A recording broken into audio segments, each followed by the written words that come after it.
देख हमारी बात गौर से सुन।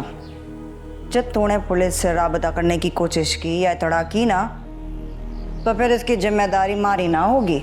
ज्यादा होशियारी करने की कोशिश की ना तो तुझे ना थारी बहन की लाश मिलेगी।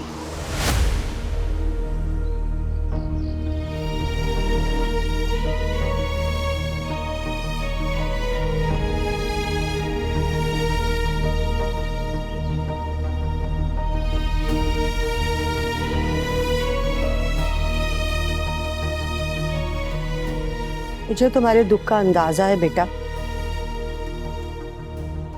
पप्पू मैं ऐसा कर सकती हूँ? मुझे तो ये समझ नहीं आ रहा कि इस घर में मुझसे बदला किस चीज का लिया जा रहा है। मैंने पप्पा का क्या बिगाड़ा है?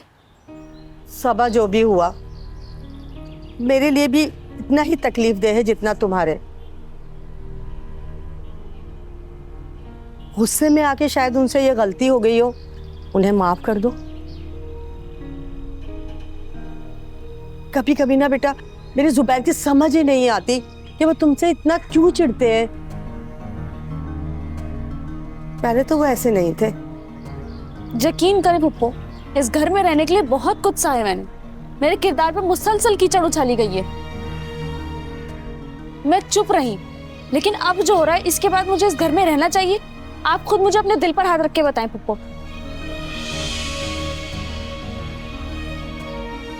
ठीक कह रही हो सबा, मैं भी तंग आ गई हूँ इस रोज रोज के झगड़ों से। पप्पू बात झगड़ों की नहीं है, बात अब किरदार पर आ गई है। फुप्पा ने सारी जिंदगी आपके साथ गुजारी है, आप दोनों का रिश्ता बहुत अच्छा है, लेकिन मेरे साथ उनका रवैया बदतर है। इनके रोज रोज के ताने और घिनौने इल्जामों से मैं पागल हो जाऊंगी फुप्पो। बेटा इतना जज्बाती मत हो, मैं हूं ना तुम्हारे साथ। फुप्पो मेरे लिए हादिया का दुख क्या कम है? बजाय मेरे साथ देने के इन ओछी हरकतों पे उतर आए, वो इल्जामात लगा रहे हैं। खुद का किरदार छुपाने के लिए दूसरों पर इल्जाम लगाना बहुत आसान होता है।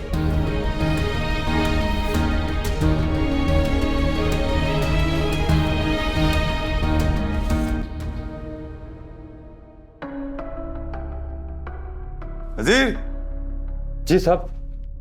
हमारे लिए एक अच्छी सी कॉफी बनाओ, हम किरण को देखते हैं। साहब साहब मुझे माफ कर दें साहब। क्या हुआ? किरण ठीक तो है ना?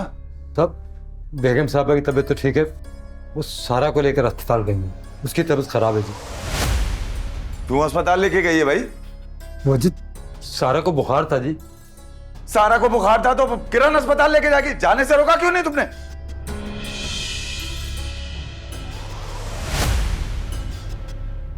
साहब मैंने तो बहुत रोकने की कोशिश की, पर मैं रोक नहीं सका जी। यार मुझे फोन करना था। ये क्या किया नजीर तुमने? तुम्हें पता है उसकी खुद की हालत ऐसी नहीं है कि वो कमरे से बाहर निकल सके, तुमने उसे अस्पताल जाने दिया, वो भी अकेले? नहीं साहब वो अकेले नहीं है, ड्राइवर उनके साथ है। मैं मुसलसल एक एक पल की रिपोर्ट ले रहा हूँ फोन करके। नजीर जल्दी से गाड़ी बाहर निकालो, मुझे खुद लेने जाना पड़ेगा। लेकिन साहब बेगम साहबा तो रास्ते में बस पहुंचने वाली होंगी। साहब मुझे माफ कर देता। तुम्हारी किसी गलती की वजह से अगर किरण को कुछ हुआ तो ये आगा तुम्हें जिंदा दफन कर देगा। जाओ गाड़ी निकालो।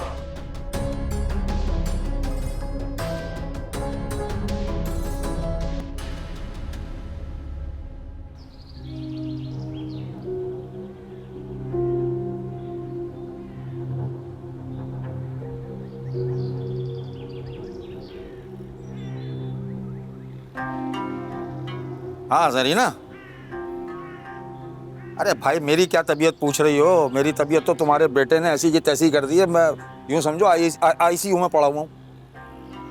तू ही कहती थी कि मामू पे गया मेरा बेटा, मेरे मामू पे, अपने मामू पे चला गया, अपने मामू पे चला गया। अरे वो तो तेरे मियाँ पे गया है, इतना फ्रॉडी है। 3 दिन हो गए मुझे उसको फोन किए हुए कि भाई मुझे पैसे दे जा, पैसे दे जा, अभी तक नहीं आया पैसे। और तुझे पता ही नहीं है कुछ? ओ भाई मैं जेल में था, ये आया मेरी बीवी से 5 लाख रुपए ऐंठ कर चला गया। हाँ, और अभी तक नहीं आया है वापस। मैं तो इसको करोड़ों की जायदाद देना चाह रहा था, तुझे भी पता। मैंने कहा भी था, तुझे भी कहा था कि मैं तेरे बेटे की जिंदगी बना दूंगा। कहा था या नहीं कहा था? नहीं, पहले बोल, कहा था या नहीं कहा था मैंने? ना कहा था ना, तो बस बन गई जिंदगी। 5 लाख रुपए के चक्कर में भाग गया। इससे क्या शराफत से पैसे दे जाए मेरे, बिल्कुल शराफत से। मैं एक लफ्ज इसका, एक लफ्ज में जरीना ना, बिल्कुल नहीं। कोई बहन भाई नहीं इस वक्त। मेरे पैसे भाई मेरे मेरे मेरे पेट पे लात मार के चला गया। मैं वहां से ठोकरे खा के आ रहा हूँ, यहाँ मुझे पैसा नहीं है मेरे पास। हाँ, ना, कोई भाई बहन नहीं, कोई। अबे भाई बस रहा भाई, बस बहन भाई का रिश्ता वहीं तक था। इससे बोल शराफत से मुझे पैसे दे जाए, वरना जितना मैं इसको नफा पहुंचा सकता था और पहुंचाना चाह रहा था, मैं नुकसान भी पहुंचा सकता हूं। तुझे पता है तेरा भाई कैसा है? हाँ, बस बिला वजह पैसे देंगे नहीं बस। भाई बहन भैया माफ कर दो, भैया माफ कर दो। मैं ही रह गया हूँ भैया।